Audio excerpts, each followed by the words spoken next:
मैं अब क्या करने वाला हूँ, एक छोटा सा ऑडियो प्ले करूंगा यहाँ पे डॉक्टर एपीजे अब्दुल कलाम का।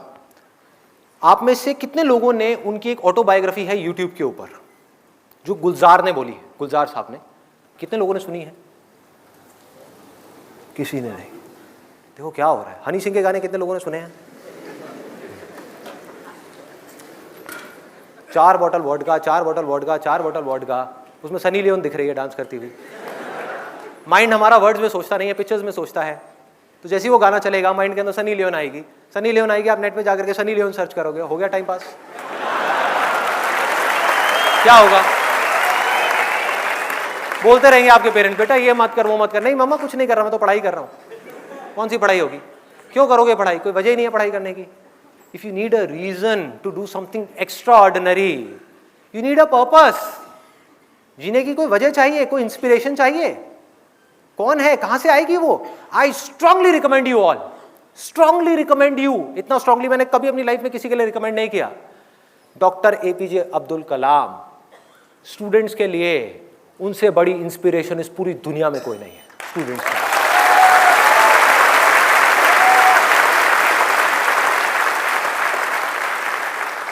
प्ले कर दो एक बार, वो ऑडियो प्ले कर दो।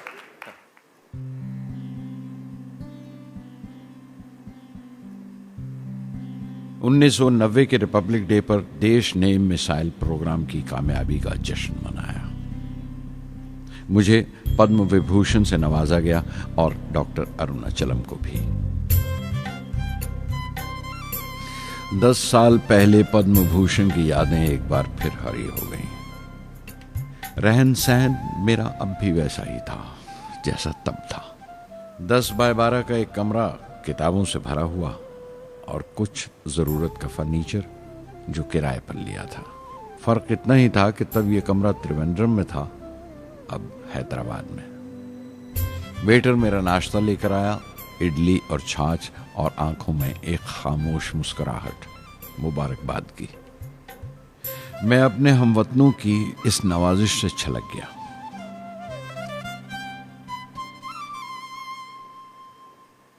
मैं जानता हूं कि बहुत से साइंसदान और इंजीनियर मौका मिलते ही वतन छोड़ जाते हैं, दूसरे मुल्कों में चले जाते हैं ज्यादा रुपया कमाने के लिए, ज्यादा आमदनी के लिए। लेकिन ये आदर, मोहब्बत और इज्जत क्या कमा सकते हैं जो उन्हें अपने वतन से मिलती है। 15 अक्टूबर 1991 में 60 साल का हो गया। मुझे अपने रिटायरमेंट का इंतज़ार था।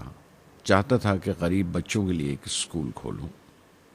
ये वो दिन थे जब मैंने सोचा कि अपनी ज़िंदगी के तजुर्बे, मुशाहिदे और वो तमाम बातें कलमबंद करूं जो दूसरों के काम आ सकें। एक तरह से अपनी स्वाने उम्री लिखूं, अपनी जीवनी। मेरे ख्याल में मेरे वतन के नौजवानों को एक साफ नजरिए और दिशा की ज़रूरत है। तभी ये इरादा किया कि मैं उन तमाम लोगों का जिक्र करूं जिनकी बदौलत मैं ये बन सका जो मैं हूं। मकसद ये नहीं था कि मैं कुछ बड़े बड़े लोगों के नाम लूं, बल्कि ये कि कोई शख्स कितना भी छोटा क्यों ना हो, उसे हौसला नहीं छोड़ना चाहिए। मसले, मुश्किलें जिंदगी का हिस्सा हैं और तकलीफें कामयाबी की सच्चाइयां हैं। जैसा कहा है किसी ने, खुदा ने यह वादा नहीं किया कि आसमान हमेशा नीला ही रहेगा, जिंदगी भर फूलों से भरी राहें मिलेंगी। खुदा ने यह वादा नहीं किया कि सूरज है तो बादल नहीं होंगे, खुशी है तो गम नहीं, सुकून है तो दर्द नहीं होगा। मुझे ऐसा कोई गुरूर नहीं कि मेरी जिंदगी सबके लिए एक मिसाल बनेगी, मगर यह हो सकता है कि कोई मायूस बच्चा किसी गुमनाम सी जगह पर जो समाज के किसी माजूर हिस्से से ताल्लुक रखता हो, ये पढ़े और उसे चैन मिले, ये पढ़े और उसकी उम्मीद रोशन हो जाए। हो सकता है ये कुछ बच्चों को नाउमीदी से बाहर ले आए और जिसे वो मजबूरी समझते हैं वो मजबूरी ना लगे। उन्हें यकीन रहे कि वो जहां भी हैं खुदा उनके साथ है। काश हर हिंदुस्तानी के दिल में जलती हुई लौ को पर लग जाए और उस लौ की परवाज से सारा आसमान रोशन हो जाए।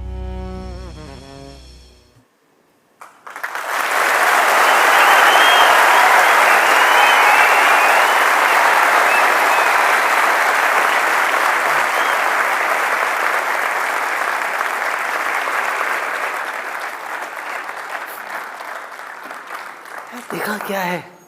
हाँ,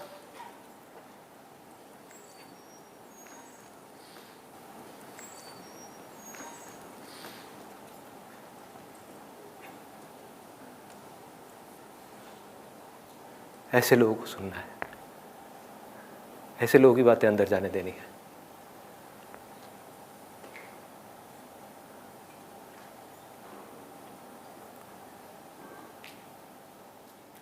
सोचो अगर आपकी भी सोच ऐसी हो जाए तो क्या होगा? सोचो।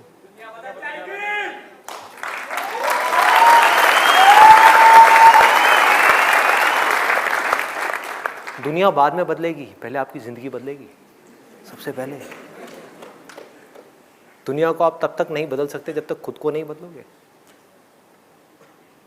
एक बार अंदर ये पनप गया ना, मुझे भी कुछ ऐसा करना है यार, कुछ तो करना है, हौसला बनना है दुनिया के लिए। चाहे कुछ लोग ही मेरे को देख करके इंस्पायर हों, कुछ करना है। ऐसी थोड़ी आया और चला गया, क्या है? कुछ करना है। ऐसे लोगों को सुनना है, ऐसे लोगों की ऑटोबायोग्राफीज को सुनना है और उसकी गहराई में जाना है। The more you do it, the more you will get energy to make the impossible possible. Word है ना ये डिक्शनरी में, आप सबके है ना? ये नहीं हो सकता, इम्पॉसिबल है। अरे मैं ये नहीं कर सकता, मैं वो नहीं कर सकती। मैं क्या नहीं कर सकते आप? क्या फर्क है उनमें, डॉक्टर कलाम में, मुझ में, या ऐसे और पता नहीं कितने आए और कितने गए और कितने और आने वाले हैं? क्या फर्क है? एक झूठ है जो जा करके आपके दिमाग में किसी ने घुसा दिया है कि फर्क है, फर्क है, फर्क है, उनके अंदर कुछ स्पेशल है, उनके अंदर कुछ स्पेशल है। अरे किसी के अंदर कोई स्पेशल नहीं है, कुछ नहीं है। जिसका डिजायर जितना बड़ा है उसकी सक्सेस उतनी ही बड़ी है।